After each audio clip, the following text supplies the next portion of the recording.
وقتی ٹینشن ہے روزہ رکھنے میں، لیکن نبی صلی اللہ علیہ وسلم نے فرمایا للصائم فرحتان، روزے دار کو اللہ دو خوشیاں دیتا ہے. ایک خوشی تو آخرت میں ملے گی جنت کی صورت میں، ایک خوشی افطار کے وقت. سارا دن آپ اپنے کھانے پینے پہ کنٹرول کرتے ہیں.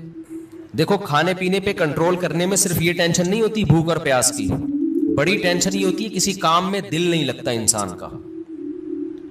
روزہ رکھے نا کوئی بھی کام تمیز سے ہوتا نہیں، عادت ہی نہیں. جن لوگوں کو صبح ناشتے کی عادت ہے، ناشتہ کر کے آفس جاتے ہیں، بڑے فریش ہوتے ہیں، وہ ناشتہ کیے بغیر جا رہے ہوتے ہیں. جن لوگوں کو عادت ہے شام کو سٹا لگانے کی، چائے و پینے کی، وہ بغیر چائے کے.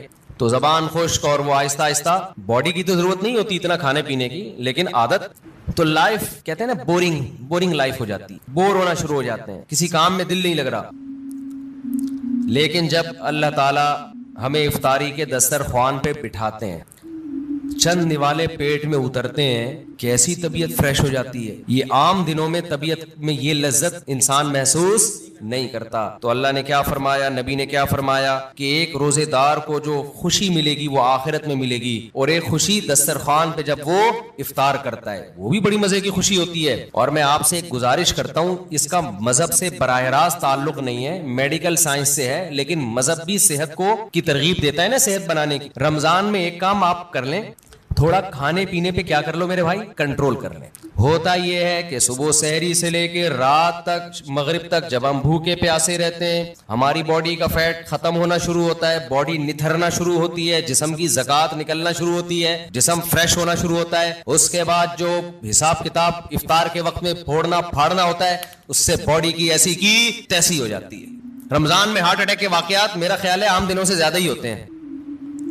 بھائی اللہ میاں نے کھانے کی چھٹی دی ہے، پھوڑنے کی چھٹی.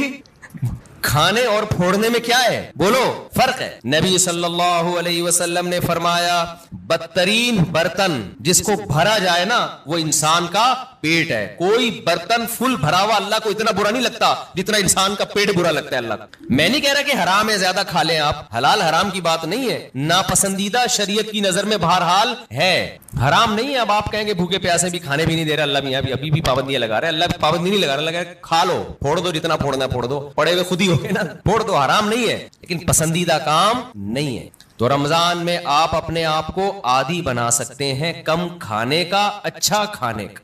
میں بھی سموسے پھوڑتا ہوں، پکوڑے پھوڑتا ہوں، لہذا میں آپ کو یہ کہوں کہ سموسے نہ کھائیں، پکوڑے نہ کھائیں، یہ غلط ہو جائے گا. جب میں کھانے لگوں گا میرے گھر والے میرا ہی بیان چلا دیں گے کہ آپ خود لوگوں کو بول رہے ہو کہ سموسے مت کھاؤ اور خود کیا کر رہے ہو، کھا رہے ہو. لہذا میں ایسی بات کیوں کروں جو میں خود نہیں کر رہا. لیکن ہم سب مل کے عزم کر لیتے ہیں آپس میں کہ تھوڑا کیا کریں گے، کنٹرول. میں بھی کوشش کروں گا. اب گھر والے کہیں گے بیان دیکھو، میں کہا میں نے کوشش کا وعدہ کیا تھا، تو کوشش ہی تو ہو رہی ہے کہ میرا ہی بیان مجھے ہی سنایا جا رہا ہے. کوشش کی جا سکتی. سموسے بھی کھا لیں اعتدال سے.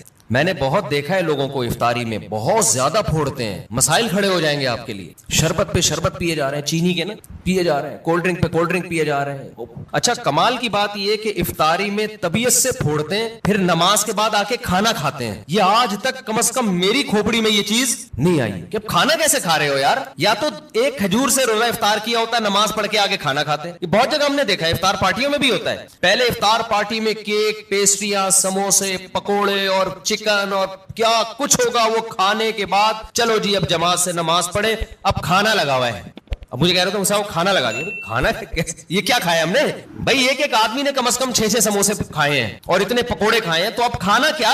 تو لوگ کہتے ہیں کھانا روٹی سالن کو کہا جاتا ہے اور چاول کو کہا جاتا ہے. یہ جو ہم نے کھایا ہے کھانے سے پہلے، جو نماز سے پہلے افطاری میں، یہ روٹی سالن نہیں تھا. یہ سموسے، پیسٹریاں، پکوڑے اور پتہ نہیں رول اور کیا کیا چیزیں آ رہی ہیں، یہ تو وہ تھا. پیٹ جو ہے نا، پیٹ اس کو نہیں پتا کھانے کی ڈیفینیشن ہندوستان اور پاکستان میں کیا چل رہی ہے اس وقت. پیٹ یہ دیکھتا ہے کہ اوپر سے کوئی چیز آ رہی ہے، اس کو ہضم کرنا شروع کر دو. پیٹ اسی کو کھانا کہتا ہے. نہیں آئی بات میرا خیال ہے. ایک دفعہ ہمارا پشاور جانا ہوا تو ہمارے کچھ میزبان تھے، وہ ماشاءاللہ پٹھان لوگ تو ویسے ہی بڑے سخی ہوتے ہیں. انہوں نے کیا کیا, میرے لیے نا دیسی مرغیوں کی وہ لا کے رکھ دی, دیسی مرغیاں نا روسٹ, بڑی زبردست تھی وہ, رانیں اس کی بھنی ہوئی, ہم نے پھوڑ دی. وہ ماشاءاللہ بڑے ہیوی کھانا تھا, تو میں نے اچھی طرح طبیعت سے کھا لیا, بڑا مزہ آیا. میں تو کہا ہو گیا کھانا بھائی, اتنی دیر میں اب کھانا آ رہا ہے. اب میں مجھ پہ نا, کیونکہ وہ پھر کھلاتے بھی زبردستی ہیں, مجھ پہ راشا تاری ہو گیا. میں نے کہا اللہ خیر کرے اب کیا ہوگا. انہوں نے کہا وہ سب کھانا. میں نے کہا بھائی ہمارے اندر تو طاقت نہیں ہے. انہوں نے کہا تمہارے باپ کو بھی کھانا پڑے. ان کا یہ الفاظ نہیں تھے, لیکن اسٹائل اسی قسم کا تھا. وہاں ایسا نہیں ہو سکتا کہ کھانا آئے اور آپ نہیں کھاؤ. پھر ہم نے کھایا, تھوڑا سا کھایا. تو افطاری میں کیا کر رہے ہوتے ہو بھائی, تو آپ بہترین آپ تجربہ کر کے دیکھ لو میرے مشورے پر. افطاری میں شربت نہ پیو آپ, میں آپ کو بتا رہا ہوں آپ کا دماغ ایسا فریش ہو جائے گا نا, آپ کہو گے واہ مزہ آ گیا بھائی. اکثر آپ نے دیکھا ہوگا افطاری کرتے ہی لوگ ٹن ہو جاتے ہیں, دیکھا ہوگا نا, مغرب کے بعد گھر جاتے ہیں بستر سے اٹھا ہی نہیں جاتا. پھر تراویح میں ایسے جھوم رہے ہوتے ہیں جیسے جن پر لگتا ہے کسی نے کوئی قبر سے مردہ اکھاڑ کے لا کے یہاں کھڑا کر دیا ہے. یہ حالت ہوتی ہے. آپ کو جو نیند آتی ہے نا میٹھا کھانے سے آتی ہے, خوب سمجھ لیں, کارب لینے سے آتی ہے. آپ اپنی خوراک میں کاربوہائیڈریٹ کو کم کر دیں, آپ فریش بھی ہوں گے, نیند بھی نہیں آئے گی, جسم کو طاقت پوری ملے گی. آپ افطاری میں تجربہ کر کے دیکھ لیں, میٹھے میں صرف کھجور کھائیں آپ افطاری میں, اس سے نیند نہیں آئے گی. کھجور میں کوئی الگ ٹائپ کا میٹھا ہوتا ہے.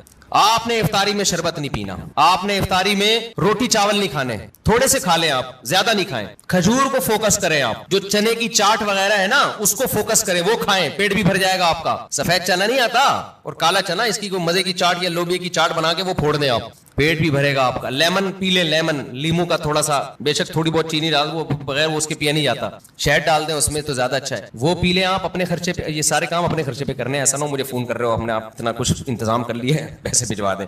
تو کھجوریں پھوڑ دیں آپ افطاری میں, اور چاٹ واٹ سے پیٹ بھر لیں آپ, یہ چنے کی چاٹ وغیرہ سے نا, دہی بڑے وغیرہ سے, اس سے پیٹ بھر لیں آپ, تو آپ کو نیند نہیں آئے گی, آپ فریش ہو جاؤ گے, طاقت بھی پوری ملے گی آپ کو. اور یہ جو افطاری کر کے ٹن سے گھوم رہے ہوتے ہیں نا, اور تراویح میں بھی ادھر ادھر جھوم رہے ہوتے ہیں, یہ کیفیت آپ کی نہیں ہو. تو اس رمضان میں کوشش کر لیں روٹی چاول تھوڑا کم کر دیں, میٹھی چیزیں تھوڑا کم کر دیں. ہاں میٹھے میں کھجور کھا لیں آپ, اس سے انشاءاللہ کچھ نہیں ہوگا بلکہ فائدہ ہی ہوگا. تو یہ تھوڑا سا اس دفعہ ہمارے مشورے پہ آپ کنٹرول کر کے دیکھیں, مزہ نہ آئے پیسے واپس. تو آپ کو لگے گا آپ کی نگاہیں روشن ہو گئی ہیں, دماغ فریش ہو گیا ہے, آپ کا حافظہ اور اچھا ہو گیا. میں نے تجربہ کیا, میں ہوائی باتیں نہیں کر رہا. روزہ رکھو اور روٹی چاول ذرا کم کھاؤ افطاری میں اور سحری میں بھی, آپ ایسا نتھرنا شروع ہو جاؤ گے, ایسی آنکھوں میں بینائی آپ کی تیز ہو جائے گی اور ایسی فریش ہو جاؤ گے کہ ہٹو بچوں ہو جائے گا بس. اور کیا کہوں میں, وہ ایک مولوی صاحب تقریر کر رہے تھے نا, نہیں وہ ان کی تقریر سنا رہا میں آپ, تو وقت بھی پورا ہو گیا ہے.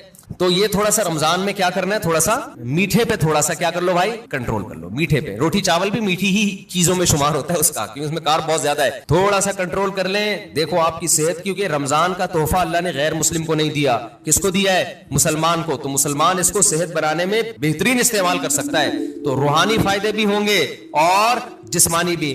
لیکن مسلمان صبح سے لے کے شام تک روزہ رکھ کے افطاری میں طبیعت سے پھوڑ پھاڑ کے جسمانی قوت کا بجائے اس کو بنانے کے اس کا بیڑا غرق کر دے, اور بیڑا ہی غرق ہو جاتا ہے. تو اللہ تعالی ہم سب کو ہدایت دے اور تمیز سے کھانے پینے کی توفیق عطا فرمائے. ایک تو اعلان سن لیں کہ میرے شیخ حضرت مفتی عبد الرحیم صاحب جن سے میں بیعت ہوں, ان کا ایک یوٹیوب چینل بن گیا ہے مفتی عبد الرحیم کے نام سے, تو آپ لوگ اس کو سبسکرائب کریں.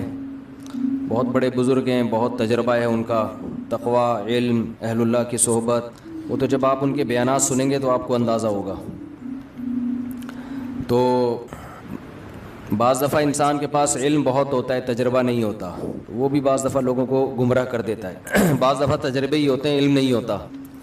بعض دفعہ دونوں چیزیں ہوتی ہیں, تقوی نہیں ہوتا, اللہ کا خوف نہیں ہوتا. بعض دفعہ تینوں چیزیں ہوتی ہیں, حکمت نہیں ہوتی جو اہل اللہ کی صحبت سے انسان کو حاصل ہوتی ہے. تو ان میں الحمدللہ یہ چاروں صفات ہیں, تبھی ہم نے ان کو اپنا شیخ بنایا ہے.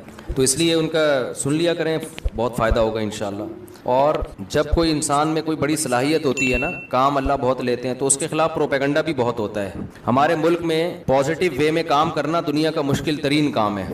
کوئی شخص ممبر پہ بیٹھ کے الٹی پھینکنا شروع کرے نا, تو لوگ اس کو پسند کرتے ہیں, زبردست خاندانی مخالفتیں کرتا رہے, وہ ایسا وہ ایسا وہ ایسا, فوج ایسی, عمران خان ایسا, مسلم لیگ ایسی. ہر ایک میں برائیاں بھی ہوتی ہیں, اچھائیاں بھی ہوتی ہیں, لیکن جو نیگیٹو باتیں کرے گا نا, سیاستدانوں کے کیڑے نکالنا شروع کرے گا, ان کو گالیاں دینا شروع کرے گا, حکمرانوں کو برا بھلا کہنا شروع کرے گا, اچھی چیز میں بھی برا بھلا کہہ رہا ہوگا. ہر چیز میں نیگیٹو بات جو کرتا ہے اس کا منجن ہمارے ہاں بہت جلدی بکتا ہے. لیکن جو کام کے لوگ ہوتے ہیں نا, جن کو تبدیلی لانی ہے, وہ یہ دیکھتے ہیں کہ منفی بات بیان کرنے کا چاہے وہ صحیح بھی ہو فائدہ ہے یا نہیں ہے. اس کی مثال ایسے دیکھو, ایک عورت کا میاں جو ہے وہ نالائق ہے, باہر اس کا چکر چل رہا ہے, کہیں بہت غلط کام کر رہا ہے نا. اب آپ کو چاہیے کہ آپ اس کو جا کے بتاؤ یار تم باہر کی عورتوں سے غلط کر رہے ہو, یہ تمہارا گھر خراب ہوگا, بری بات ہے, انسان کے بچے بن جاؤ. تو یہ اس کی علامت ہوگی آپ پازیٹیو وے میں کام کر رہے ہو. ایک طریقے یہ ممبر پہ آگے بیٹھو آپ اور بولو وہ فلاں جو ہے نا وہ بندہ غلط ہے, میں اس کی بیگم کو کہہ رہا ہوں کہ وہ بندہ غلط کر رہا ہے, اس کی بیگم تک میرا یہ پیغام جا کے پہنچا دو. یا اس کی بیوی کو جا کے بتا رہا ہے تمہارا میاں یہ کچھ کر رہا ہے. اس کا مطلب یہ آدمی سوسائٹی میں کوئی پازیٹیو تبدیلی نہیں چاہتا, بس اس کو حق بیانی کا شوق ہے. حق بیانی کا کیا ہے؟ شوق ہے بے موقع. اب جا کے اس کی بیگم کو بتانے کی کیا ضرورت تھی یار, لڑوا رہے ہو میاں بیوی میں, طلاقیں دلوا رہے ہو, اس سے کیا وہ چکر چھوڑ دے گا؟ آپ خود سمجھاؤ, اس کے باپ کو بتاؤ. اس طرح عورت کو شوہر کے خلاف, شوہر کو عورت کے خلاف, باپ کو بیٹے کے خلاف, بیٹے کو باپ کے خلاف. تو ہمارے ہاں بہت سے لوگ اس طرح سے ملک کی اصلاح کی کوشش کر رہے ہیں کہ عوام کو حکمرانوں کے خلاف, عوام کو اسٹیٹ کے خلاف, اور ایسی مخالفت ہونا جس سے فائدہ ہو کہ بھئی یہ غلط ہے یہ صحیح ہے. تو وہ مخالفت برائے مخالفت ہو رہی ہے, اس کے نتیجے میں ریاست کا بیڑا غرق ہونے والا ہے جو حالات چل رہے ہیں. تو پازیٹیو وے میں کام کرنے والے لوگ میں نے اپنی زندگی میں بہت تھوڑے دیکھے ہیں. چند ہیں بڑے بڑے علماء الحمدللہ جو بڑے پازیٹیو وے میں کام کر رہے ہیں, لیکن آپ یوٹیوب پہ دیکھو کہ ان کی مقبولیت نہیں ہے. لوگ سننا ہی نہیں چاہتے, لوگ نیگیٹو باتیں سننے کے عادی ہو گئے ہیں. ہر اچھے کام کی غلط توجیہ پیش کرنا اور ہر غلط کام کے جو آپ کا لیڈر جو اچھا کر رہا ہے اس کو غلط کہنا, یعنی جو غلط کر رہا ہے اس کو اچھا کہنا, اور دوسرے کا لیڈر جو اچھا بھی کر رہا ہے اس کو بھی غلط کہنا. یہ پالیسی چل رہی ہے ہمارے یہاں. تو حضرت مفتی عبدالرحیم صاحب جو میرے شیخ و مرشد ہیں وہ ان لوگوں میں سے ہیں جو الحمدللہ پازیٹیو وے میں کام کر رہے ہیں, اور بہت بڑے بڑے کام وہ کر چکے ہیں جس کا پبلک کو پتہ ہی نہیں ہے, کیونکہ ان کو نام کا بھی شوق نہیں ہے. ہم تو ان کے قریب رہے ہیں, 27 سال ہو گئے مجھے ان کے ساتھ رہتے ہوئے, ہمیں ان کے اخلاص کا پتہ ہے. لیکن جب ایک بات یاد رکھو, جب آپ پازیٹیو وے میں کام کرو گے نا, بہت سے لوگ آپ کی ٹانگیں کھینچیں گے. کوئی آپ کو اسٹیبلشمنٹ کا کہے گا, کوئی بھوٹ پالیشیا کہے گا, کوئی حکمرانوں کا وفادار کہے گا, جبکہ نہ وہ اسٹیبلشمنٹ سے 1 روپیہ لیتے ہیں, نہ کبھی لیا انہوں نے, نہ حکمرانوں سے ان کا کوئی مفاد ہے, لیا ہی نہیں کبھی نا. تو پازیٹیو وے میں کام کر رہے ہیں. تو آپ ذرا ان کو سنیں تو آپ کو اندازہ ہوگا کہ الحمدللہ کہ تمیز کے لوگ بھی دنیا میں موجود ہیں جن سے آپ کو بہت اچھی گائیڈنس ملے گی اور اپنی زندگی میں تبدیلی لانے کا موقع ملے گا. آپ کہیں گے مفتی صاحب پھر آپ بھی تمیز کے بن جاؤ نا, جب اتنی تمیز باتیں کر رہے ہو. ہم جیسے ہم کو ویسے ہی رہنے دو بھائی, ہم بدتمیز ہی اچھے ہیں.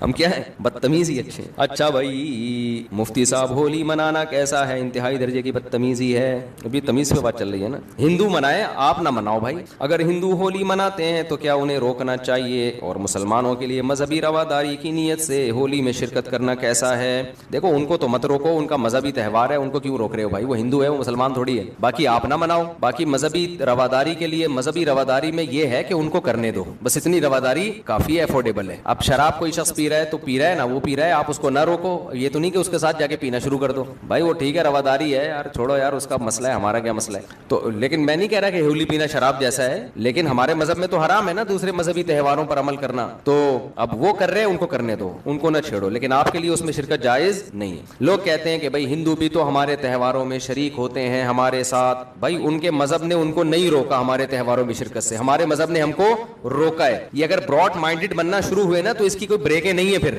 آگے یورپ میں جاؤ گے, امریکہ میں جاؤ گے, وہ اس سے ہندوؤں سے 2 ہاتھ آگے ہیں, بہت ساری چیزیں ان کے یہاں لیگل ہیں, وہ کہتے ہیں یار یہ سب سیٹ ہے. تو آپ کب تک براڈ مائنڈڈ بنو گے؟ تو اپنا مذہب جو اسلام نے دیا ہے آپ کو, اور اسلام نے کہا ہے وَمَن يَبْتَغِ غَيْرَ الْإِسْلَامِ دِينًا, اللہ کی نظر میں صرف اسلام ہی ہے. تو جب آپ کا یہ دعویٰ ہے تو ہم اس سے باہر نہیں نکل سکتے. باقی ہم تشدد کے قائل نہیں ہیں, رواداری کے قائل ہیں, ہندوؤں کو کھلائیں پلائیں, ہدیے دیں, تحفے دیں. مذہبی تہوار میں نہ کرسمس میں عیسائیوں کے ساتھ شریک ہونے کی اجازت ہے, اور نہ ہولی میں ہندوؤں کے ساتھ شریک ہونے کی اجازت. باقی ان کے آپ اچھی طرح سے ملے, ان کو کل غسل کرتے ہوئے گمان ہوتا رہتا کہیں سے کوئی جگہ خوش نہ رہ گئی ہو. میرا دل چاہتا ہے ان کو پکڑ کے نا ایسے وہمیوں کو چترول لگاؤں, یہ مجھے پاگل بنا دیں گے. یہ جو وہمی لوگ ہیں نا, ان کے فونوں کو میں نے وہمی نمبر 35 تک محفوظ کیا ہوا ہے. اور ان کے ساتھ زیادہ آپ کو پتا ہے نفسیاتی ڈاکٹر عموماً مریضوں کی کاؤنسلنگ کرتے کرتے تھوڑے دنوں میں خود نفسیاتی ہو جاتے ہیں. یہ مجھے کسی ڈاکٹر نے ہی بتایا, وہ پھر اپنا علاج کسی بڑے ڈاکٹر سے کر رہا ہوگا. آپ جس قسم کے طبقے میں زیادہ بیٹھتے ہو نا, تھوڑی دیر میں آپ کیا ہو جاتے ہو, وہی ہو جاتے ہو. اب وہمی آئیں گے, مجھے یہ جگہ خوش رہ گئی, یہ جگہ خوش رہ گئی, غسل نہیں ہو رہا. جب زیادہ سنتا ہے تو مجھے بھی 5 دفعہ ہوتا ہے پتہ نہیں میرا غسل ہوا کہ نہیں ہوا. حقیقت بتا رہا ہوں. تو ان لوگوں سے جان چھڑاؤ یار. ان کا علاج ان کا یہی ہے کہ ان کو کوئی وضو کرائے اور بول انسان کا بچہ بن کے جلدی سے وضو کرو, پتلی گلی سے نکل یہاں سے. یہی علاج ہوگا, اس کے علاوہ کوئی علاج نہیں ہے ان لوگوں کا. رمضان کا روزہ کیسے رکھیں, یہ کیا لکھا ہے؟ پتہ نہیں کیا لکھا ہے بھائی. یہ تو اللہ میاں کو اللہ میاں کیوں بولتے ہیں بھائی؟ اللہ میاں عرف میں اللہ میاں بولتے ہیں، عزت کا لفظ سمجھا جاتا ہے۔ مرحوم والدہ اگر خواب میں آ کر کہے میری قبر پر آؤ، اور پھر یہ کہنا کہ اچھا قضا روزہ کیسے، بس ایسے ہی رکھیں، سحری سے پہلے نیت کر لیں، پھر یہ کہنا کہ زبان سے کہ مجھ سے قبر سے بلاوا آیا، کیا اس میں شرک اندیشہ ہے؟ نہیں، ایسا کوئی شرک اندیشہ نہیں ہے۔ مفتی صاحب کیا انبیاء اپنی قبروں میں زندہ ہوتے ہیں؟ کیا عقیدہ رکھنا درست ہے کہ نبی کے علاوہ جتنے انبیاء ہیں وہ نبی کے ساتھ جتنے ہاں بھائی انبیاء قبروں میں زندہ ہوتے ہیں برزخی حیات کے ساتھ، عام مردوں سے زیادہ ان کو ایک خاص نوعیت کی زندگی دی جاتی ہے، ہوتی وہ برزخی ہی ہے، دنیاوی نہیں ہوتی، وہ ہوتی برزخی حیاتی ہے، لیکن بہت پاورفل ہوتی ہے، عام میتوں سے زیادہ پاورفل ہوتی ہے وہ۔ مفتی صاحب جنت کی زندگی کیسی ہوگی، اس پر تفصیلی بیان کریں انشاءاللہ۔ مفتی صاحب ایتھیس اللہ کہتے ہیں کہ قرآن میں دلائل دیں اور عقل سے دلائل دیں، یہ تو کئی دفعہ بیان کر چکا ہوں میں، پھر دوبارہ کر دیں گے۔ میرے رشتہ دار نے میری کچھ مدد کی اور میرے سارے بہن بھائی کو بتا دیا، میں نے کہا آپ نے کیوں بتایا؟ انہوں نے کہا اسلام میں کچھ عمل دکھلانا بھی چاہیے تاکہ لوگوں میں ترغیب ہو۔ اب میرے بہن بھائی مجھے تانا دے رہے ہیں، ابے بھائی آپ نے قرآن میں یہ ہے کہ دکھا کے بھی خرچ کرو اور چھپا کے بھی خرچ کرو، چھپا کے اس لیے تاکہ اخلاص ہو، دکھا کے اس لیے تاکہ لوگوں کو ترغیب، لیکن جس کو دے رہے ہو وہ عزت دار آدمی ہے تو پھر اس کے بارے میں مت بتاؤ۔ آپ اپنے ریلیٹو کو دے دیا، ساری دنیا میں بتا دیا میں نے اس کو دیا ہے، تو یہ اس میں تو بے عزتی ہے نا اگلے کی، تو یہ غلط چیز ہے، اس سے توبہ استغفار کرنا چاہیے۔ جناب والا کیا ہر نیک کام کرنے سے پہلے نیت کرنی پڑے گی؟ کر لینی چاہیے تو ثواب زیادہ ملے گا، جیسے کہ حقوق العباد، ہمیں تو بچپن سے حقوق العباد وغیرہ سکھایا جاتا ہے، تو کیا ہر سے پاگل ہو جاتا ہے آدمی۔ اب ابا کو کچھ دے رہے میں نیت کرتا ہوں ثواب حاصل کرنے کی، یہ لو ابا۔ بیگم کو کچھ لا کے کھلا رہا ہے میں نیت کرتا ہوں ثواب حاصل کرنے کی، بس دل میں نیت کرو اے اللہ میں جس مخلوق کو بھی کھلا رہا ہوں کس کے لیے؟ تیرے لیے، تو بس یہ کافی ہے۔ ہر دفعہ نیت کر لو تو اور اچھی بات ہے، لیکن وہمی نہ بن جاؤ پھر۔ مفتی صاحب آپ مسئلے مسائل کے سیشن سے پہلے 4 رکعت پڑھ لینے کا کہتے ہیں، اس کے بعد 2 رکعتیں بھی تو سنت موقدہ ہوتی ہیں، 4 رکعتیں سنت موقدہ ہے، اس کے بعد 2 رکعتوں کے بارے میں اختلاف ہے کہ وہ سنت موقدہ ہیں یا نہیں ہے، تو ہماری تحقیق یہی ہے کہ وہ سنت موقدہ نہیں ہے، بعض علماء کہتے ہیں موقدہ ہیں۔ اتنی لمبی نماز ہو جاتی ہے جمعے کی یار، لوگوں کو آسانی بھی تو دینی چاہیے نا اس زمانے میں، دونوں قول ہیں تو آسان قول کو لے لینا چاہیے، سمجھتے ہو؟ پڑھ لے تو اچھی بات ہے، نہ پڑھیں تو بھی ٹھیک ہے۔ میرے لیے دعائے خیر فرما دیجیے، دل سے دعا، اللہ تعالیٰ آپ کو دنیا اور آخرت کی بھلائی دے۔ اہلیہ نے سلام بھیجا، دل سے دعا جی، علیکم علیہ السلام، دل سے دعا آپ دونوں کے لیے۔ یورپ کے قانون کے مطابق طلاق یا خلا کی صورت میں آدھی جائیداد دینی پڑتی ہے، شریعت کے مطابق اگر مال عورت کا ہو تو مرد کو کیا حکم ہے؟ جبکہ اس نے خلا کی شرط یہ لگائی ہے کہ جائیداد ملے گی تو طلاق دوں گا، یہ شرط صحیح نہیں ہے۔ مرد نے جب طلاق دے دی تو صرف مہر دینا پڑتا ہے اور عدت کا نان نفقہ دینا پڑتا ہے، اور عورت نے اگر طلاق لی ہے تو اس کو مہر واپس کرنا پڑتا ہے، جائیدادیں دینی نہیں پڑتی، سمجھتے ہو؟ تو طلاق کی صورت میں تو یورپ میں قانون ہے کہ آدھی جائیداد عورت کی مرد کو دے دی جائے یا مرد کی عورت کو، یہ غیر شرعی قانون ہے، تو مرد کے لیے وہ لینا حلال نہیں ہے۔ اگر قانون نے فیصلہ کر دیا کہ عورت کی آدھی جائیداد مرد کو دی جائے گی تو مرد پر لازم ہے کہ وہ واپس کر دے۔ قانون نے فیصلہ کر دیا کہ آدھی جائیداد عورت کو دے دو تو عورت پر لازم ہے کہ وہ واپس کر دے۔ سمجھتے ہو کہ نہیں سمجھتے؟ ان کا قانون ہے، وہ اپنے حساب سے چلیں گے، ہم کس کے حساب سے چلیں گے؟ اپنے، کیونکہ اللہ کا قانون پہلے موجود ہے ہمارے سامنے۔ اچھا بھائی مفتی صاحب آپ نے سورہ بقرہ کی تفسیر بیان کرتے ہوئے کہا تھا کہ بغیر علم ارادے کے کفری جملہ کہنے پر گناہ نہیں، پھر نکاح کی تجدید بھی۔ بعض دفعہ لوگوں کو پتہ نہیں ہوتا ہے، ایسی غلطی سے منہ سے کچھ نکل جاتا ہے، فوراً لوگ فتویٰ لگا دیتے ہیں۔ شلوار پینٹ کو ٹخنوں سے نیچے کرنے نماز پڑھنے سے نماز پر کیا اثر ہوتا ہے؟ نماز قبول نہیں ہوتی، حدیث میں ممانعت ہے، ان اللہ لا يقبل صلاۃ رجل مسبل ازارہ، کوئی بھی چیز جو نیچے آ رہی ہو نا تو آپ اس کو ٹخنوں سے نیچے نہیں لے جا سکتے، اس کو اوپر رکھنا ضروری ہوگا۔ اور کسی نے بھائی کوئی سوال پوچھنا ہو یہاں سے؟ سید کو زکوٰۃ نہیں دی جا سکتی، ہاں بیوی سید نہیں ہے تو بیوی کو دے سکتے ہیں اگر سونا نہیں ہے اس کے پاس، شوہر سید ہے تو اس سے بیوی سید نہیں بن جاتی، بیوی اگر غریب ہے تو اس کو زکوٰۃ دی جا سکتی ہے، سید کو نہیں دے سکتے۔ اور کسی نے کوئی سوال پوچھنا ہو بعد میں سحری میں اٹھ لیں اور نیت کر لیں کہ رمضان کا قضا روزہ رکھ رہا ہوں۔ آپ کیا پوچھ رہے ہیں بھائی؟ جی ہاں اسلامی بینک میں ٹھیک ہے۔ اب مجھے پتہ نہیں کون یہ کام کر رہا ہے، بعض لوگ صحیح کر رہے ہوتے ہیں بات جی، اب مجھے ہر بینک کا پتہ نہیں ہے کہ وہ شریعت کو فالو کر بھی رہے ہیں کہ نہیں کر رہے۔ ہاں وہاں بھی جائز ہے، ہاں جائز ہے۔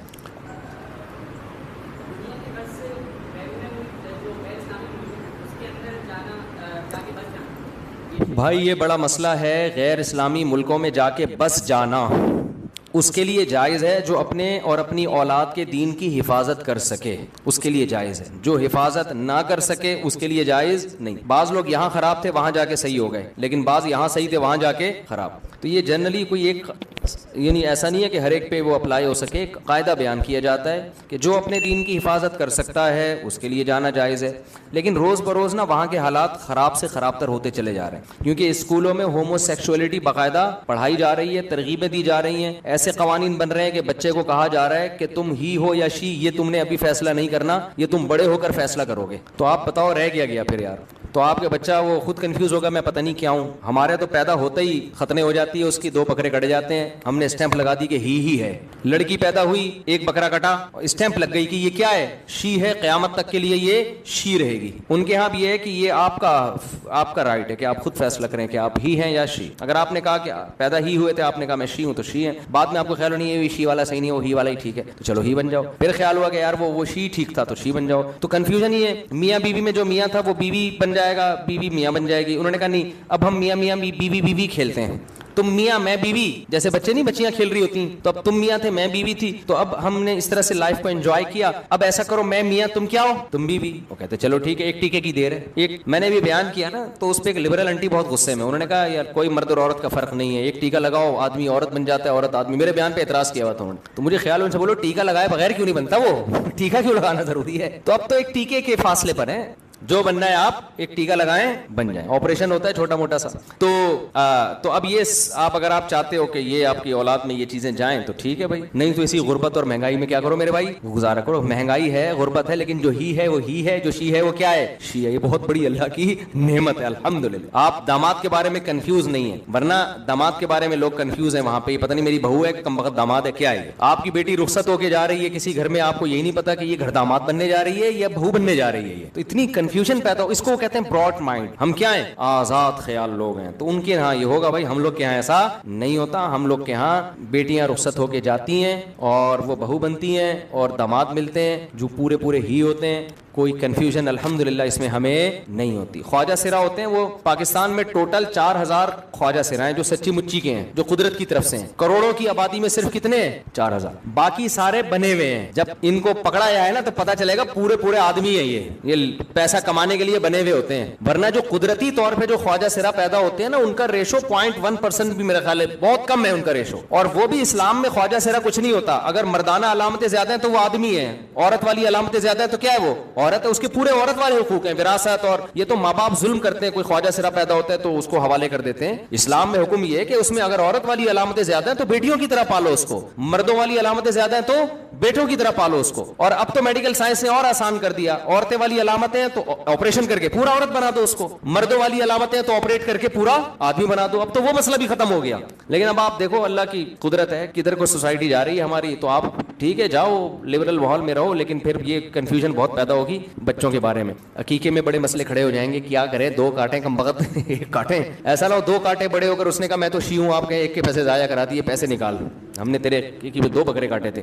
تو بڑے مسائل پیدا ہونے. تو جن لوگوں کو یہ خطرہ ہے کہ وہاں یہ مسائل سے وہ نہیں نکل سکتے تو ان کے لیے ٹھیک نہیں ہے. جو یہ سمجھتے ہیں کہ نکل جائیں گے ہم ان مسائل سے تو رہ لیں وہاں جا کے. میں نے ایک لڑکی کو رشتے کی میں نے ایک لڑکی کو اللہ کی رضا کے لیے چھوڑ دیا کیونکہ یہ حرام ہے. اب وہ لڑکی بد دعائیں دے رہی ہے, کیا وہ بد دعائیں بھی لگیں گی؟ نہیں لگیں گی بد دعائیں. اور دیکھو اس سے بڑی نیکی کوئی نہیں ہے کہ انسان اپنے محبوب کو خدا کی خاطر چھوڑ دے, اصل محبوب کی خاطر چھوڑ دے. یہ بہت بڑی قربانی ہے. تو اس پہ اللہ آپ کو انشاءاللہ دنیا میں بھی بہت نوازے گا, آخرت میں بھی بہت نوازے گا. تو یہ جو ہے نا اللہ کی خاطر آپ نے کیا. باقی بد دعاؤں کی پرواہ مت کرو. یہ بد دعائیں, اگر وہ کہتے ہیں نا کوے کی بد دعاؤں سے بیل مرتے, تو کوئی بھی بیل زندہ نہ رہتا. اور آپ اس کو بلاک کر دو, گھننے بن کے بد دعائیں نہ لو اس سے. بعض دفعہ میسج دیکھ رہتے ہیں, دیکھو کوئی نئی بد دعا تو نہیں آئی ہوئی. تو مقصد ہوتا ہے کہ اس انجوائے کرنا نا, تھوڑا دیکھیں محبوب نے کیا بھیجا ہے, اور خوش ہو رہا ہوتا ہے کتنا ٹینشن میں ہے بھائی, زبردست. تو اس کا طریقہ یہ ہے کہ نسیم منسیا, بلاک کر دیا نمبر, ختم. عزت دار آدمی بیوی رکھتا ہے بس, اس کے علاوہ اس کے پاس کوئی آپشن نہیں. اس کی فائدہ پھر وہ اپنی نسلوں میں اٹھاتا ہے. عزت دار اولاد ملتی ہے, غیرت مند اولاد ملتی ہے جو اس کو محبت دیتی ہے. اور جو ٹھرکی قسم کے لوگ ہوتے ہیں, سب سے بڑا نقصان اولاد کو پتا ہوتا ہے میرا باپ 2 نمبر ہے, وہ باپ کو باپ والی عزت نہیں دیتی. سمجھتے ہو کہ نہیں سمجھتے؟ تو ہمارے گھروں میں جو عزت اور محبت ہے یہ اسی وجہ سے ہے کہ ہمارے گھروں میں الحمدللہ مردوں میں میجورٹی پاک دامن ہے. اب خرابیاں آ رہی ہیں تو گھروں کا ماحول خراب ہوگا.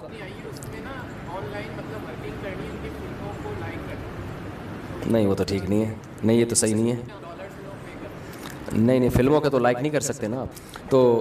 تحقیق نہیں ہے, سننے میں آیا کہ سیریا یا ترکی میں ایسا واقعہ ہوا ہے, ملبے تلے پوری فیملی تھی, خاتون نما شکل میں ایک عورت آئی کہ میرے بچے اس ملبے کے نیچے ہیں. ہاں جب ان کو نکالا گیا تو ان کو بتایا کہ آپ کے والد, انہوں نے کہا کہ آپ کے والدہ نے کہا تھا کہ ہمارے والدہ کو تو 1.5 سال ہو گئے.